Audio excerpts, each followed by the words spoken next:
Doctor सुनानकी and welcome to my channel psychic vlogging. तो आज हम बात करने वाले it's that time of the month के बारे में। क्या आप भी परेशान हैं जब आपके दोस्त आपको शी इज जस्ट पीएमएसिंग बोल के भगा देते हैं? तो क्या है सच है पीएमएसिंग के बारे में? क्या सच में लोगों को पीएमएसिंग होता है और क्या सच में पीरियड्स के आसपास मूड फ्लक्चुएशन होता है? तो ये जानने के लिए आपको आज का वीडियो पूरा देखना पड़ेगा। तो ये देखा गया है स्टैटिस्टिक में कि लड़कियां डिप्रेशन या एंजाइटी होने का चांस ज़्यादा होता है compare to male, almost 2 to 3 times ज़्यादा। जब एंजाइटी होता है तो उसका सीवियरिटी भी ज़्यादा कॉम्प्लेक्स देखा गया है। और जब लड़कियों को डिप्रेशन होता है तो एटिपिकल सिम्टम ज़्यादा देखा गया है, जैसे कि वेट गेन ज़्यादा होता है कंपेयर टू वेट लॉस, नींद ज़्यादा आता है कंपेयर टू इंसोम्निया। पर ऐसे क्यों होता है? ये क्यों चीज़ को समझने के लिए हमें लड़का और लड़की का मेन डिफरेंस याद करना है। लड़कों में क्या है? XY क्रोमोसोम, जिसकी वजह से उनका मेन हार्मोन हो जाता है टेस्टोस्टेरोन, और लड़कियों का है XX क्रोमोसोम, जिसकी वजह से हमारा मेन हार्मोन हो जाएगा ईस्ट्रोजन एंड प्रोजेस्टेरोन। अब जो ईस्ट्रोजन है, जो प्रीडोमिनेंटली लड़कियों की बॉडी में रिलीज होता रहता है, उसकी वजह से साइकेट्रिक हार्मोन्स, जिसकी हम बात करेंगे आज, तो जब ईस्ट्रोजन कम होता है तब डोपामिन बढ़ जाता है, और जब ईस्ट्रोजन कम होता है तब सेरोटोनिन भी कम हो जाता है। अब ये डोपामिन और सेरोटोनिन क्या है? तो जैसे अगर आपने कुछ वीडियोस देखा है या जिम ट्रेनर्स वगैरह ये सब बोलते हैं कि जब मसल को मूव करता है तब डोपामिन रिलीज होता है। अब इसको अगर हम बहुत दिनों तक करते रहे, हम moderate to severe degree of exercise कर रहे हैं, तो सेरोटोनिन रिलीज होता है बॉडी में। इससे क्या होता है? इससे मूड अच्छा होता है। इनको हम हैप्पी हॉर्मोन्स बोलते हैं। तो इसीलिए जब माइल्ड डिप्रेशन होता है किसी को, तो उसको दवाई लेने का जरूरत नहीं है। जो गाइडलाइंस है वो बोलता है कि एक्सरसाइज करना, योगा करना, थेरेपी करना, जर्नलिंग करना, इससे ये सब हार्मोन इंक्रीज होता है और माइल्ड डिप्रेशन ट्रीट हो सकता है।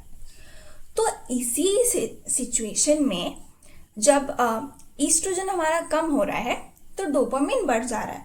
अब सुनने में लग रहा है ये तो अच्छी बात है, डोपामिन बढ़ रहा है, लेकिन ऐसा नहीं है। जो साइकोसिस होता है, जैसे स्किज़ोफ्रेनिया होगा या वेरियस अदर टाइप ऑफ साइकोसिस है, उसमें ही डोपामिन ज्यादा देखा गया है। अब मेन 3 जगह पे लड़की के लाइफ में हार्मोनल का ऊपर नीचे होगा। एक आपके मेंस्ट्रुएशन के आसपास, दूसरा प्रेगनेंसी एंड पोस्ट प्रेगनेंसी के टाइम पे, और तीसरा मेनोपॉज या पेरीमेनोपॉज यानी मेनोपॉज के आसपास। तो इन 3 सिचुएशन में हार्मोन का उल्टा सीधा हो रहा है, और इन्हीं 3 सिचुएशन में वुमेन सबसे ज्यादा वर्नरेबल है। तो ये तो हो गया अपना बायोलॉजिकल।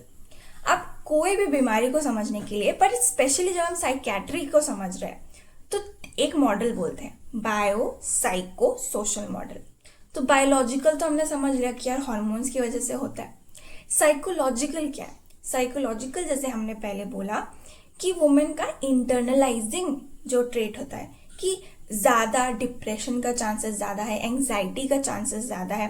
इनफैक्ट ऐसा देखा गया है कि रैपिड साइक्लर्स होता है। मतलब क्या कि अगर किसी को साल में 2 बार डिप्रेशन होने का चांस है, तो अगर जो प्रोन वुमेन है उनका 4 बार होने का, मतलब रैपिडली ज़्यादा हो रहा है, क्योंकि वो इंटरनलाइज करे। साइकोलॉजी ऐसा है कि अंदर रख लेती है, वो बाहर नहीं बोल पा रही है। तो ऐसा हो गया। सोशल एस्पेक्ट क्या है? अब देखिए, वैसे तो आजकल न्यूज़ में वायलेंस अगेंस्ट मैन, हस्बैंड को ऐसा मर्डर ये सब बहुत कुछ हो रहा है, लेकिन स्टैटिस्टिकली अभी भी और पहले से भी देखा गया है कि लड़कियों के against physical violence, sexual violence ज़्यादा होता है, और उनका जो ऑटोनॉमी है, डिसीजन मेकिंग, वो उतना इम्पोर्टेंस नहीं दिया जाता है काफ़ी बार घर पे। फिर जो सपोर्ट सिस्टम है फैमिली का, हॉस्पिटल में भी हमने देखा है कि जो नंबर ऑफ अलॉटेड बेड्स लड़कों के लिए होता है और नंबर ऑफ अलॉटेड बेड्स लड़कियों का, वो कंपैरेटिवली कम होता है। एडमिशन्स लड़कियों का कम होता है। ऐसा क्यों? क्योंकि लड़का जो है मेन ब्रेड अर्नर है घर का, वो मेन पैसा कमा रहा है। उसको जब एक साइकेट्रिक इलनेस होता है तो लोग जल्दी जल्दी उसको लेके आ जाएंगे, क्योंकि यार पैसे कमाने वाला है कोई नहीं है घर पे।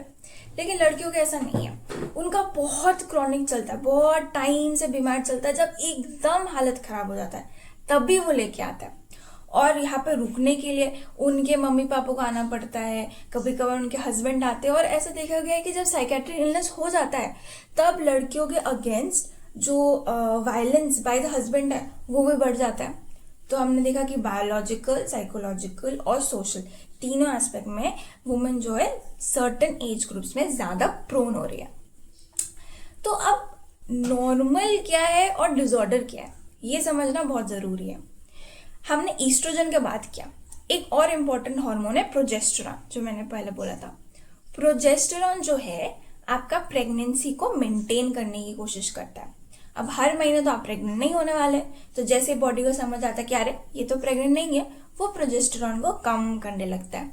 जब प्रोजेस्टेरॉन कम होता है तो वो एंटी ईस्ट्रोजेनिक इफेक्ट दिखाता है, मतलब ईस्ट्रोजन कम जैसा इफेक्ट दिखाएगा, मतलब सेरोटोनिन कम जैसा इफेक्ट दिखाएगा, मतलब आपका मूड लो रहेगा, एनर्जी लो रहेगा, फटीग जैसा लगेगा। इसलिए जब पीरियड्स होने वाला होता है उसके कुछ दिन पहले लड़कियों को ऐसा फील होता है, कुछ करने का मन नहीं हो रहा, थकान हो रहा है, उसके अराउंड क्रैम्स भी हो रहे हैं, तो सब क्यूमुलेटिवली आपका मूड लो रहता है। पर ये नॉर्मल है, ये चीजें 80% ऑफ फीमेल्स फेस करती है। तो इसे तो सब लड़कियां नॉर्मल डील कर ही लेती है। लेकिन हम पीएमएस कब बोलते हैं? पीएमएस 20 to 40% फीमेल्स में होता है। कब? जब नॉर्मल मूड फ्लक्चुएशन से थोड़ा ज्यादा है, थोड़ा ज्यादा क्राइंग स्पेल्स हो रहा है, थोड़ा ज्यादा सेंसिटिव हो रहे हैं, काम करने में थोड़ा सा दिक्कत हो रहा है, लेकिन अभी भी ये डिसऑर्डर नहीं बना है। इसको हैंडल करने के लिए एक्सरसाइज करना है, क्योंकि क्या हो रहा है एक्सरसाइज से? ईस्ट्रोजन सेरोटोनिन रिलीज हो रहा है, डोपामिन रिलीज हो रहा है, आपका मूड अच्छा होगा। कार्बोहाइड्रेट जो है कॉम्प्लेक्स कार्बोहाइड्रेट खाना है, मतलब जो थोड़ा करके बॉडी ब्रेक करे, आपको थोड़ा एनर्जी करे। जंक फूड्स नहीं जो खाते ही शुगर हाई हो जाएगा, वो चीजें अवॉइड करनी है। और कुछ हम विटामिन वगैरह सप्लीमेंट ले सकते हैं, ओनली इफ अगर बॉडी में डेफिशिएंट हो तभी, चेक करने के बाद, वैसे नहीं। लेकिन अब अगर इससे भी मैनेज नहीं हो रहा है और चीजें थोड़ा ज्यादा कॉम्प्लिकेटेड है, जब आपका वर्क फंक्शन सिग्निफिकेंटली डैमेज हो रहा है, तब हम डायग्नोज करते हैं PMDD, जो कि प्री मेंस्ट्रुअल डिस्फोरिक डिसऑर्डर। अब हम बोल रहे हैं डिसऑर्डर, ये PMS या आपके नॉर्मल मूड फ्लक्चुएशन से ऊपर है, यहाँ पे सिग्निफिकेंट डिस्ट्रेस है। ये नॉर्मल एक्सरसाइज और लाइफस्टाइल मॉडिफिकेशन के बाद भी ये मैनेज नहीं हो रहा है, तो इसमें थेरेपी लिया जा सकता है। अगर ज़रूरत पड़े तो कुछ क्राइटेरियाज है वो फॉलो करना पड़ता है। स्केलिंग होता है, तो जब आप डॉक्टर के पास जाओगे उनके पास एक स्केल होगा, वो स्केल के साथ मैच करके देखेंगे कि आपका सिम्टम्स मैच हो रहा है क्या। अगर मैच हो रहा है फिर थेरेपी कर सकते हैं, थेरेपी के साथ साथ मेडिकेशन, जब एंटी डिप्रेसेंट्स, तब इनको ऐड किया जा सकता है। तो ये होता है मेन। इसके नेक्स्ट वीडियो में हम बात करेंगे सेकेंड फेज, जो कि प्रेगनेंसी के टाइम में क्या क्या डिसऑर्डर होने का चांस रहता है। तो अब नेक्स्ट टाइम अगर आपको कोई टर्न बोले कि oh are you just PMSing, तो उसको पूरा ज्ञान दे के आना है। एंड फॉर अदर्स जिनको सिग्निफिकेंटली डिस्ट्रेस हो रहा है, don't think it's all in my head, मैं तो बस ड्रामा कर रही हूँ, ऐसा नहीं है। It's all in your whole body, सारा हॉर्मोन्स की वजह से हो रहा है, सोसाइटल अपब्रिंगिंग ऐसा है उसकी वजह से हो रहा है। तो if you require seek help always. तो आज के लिए इतना ही, बाय बाय।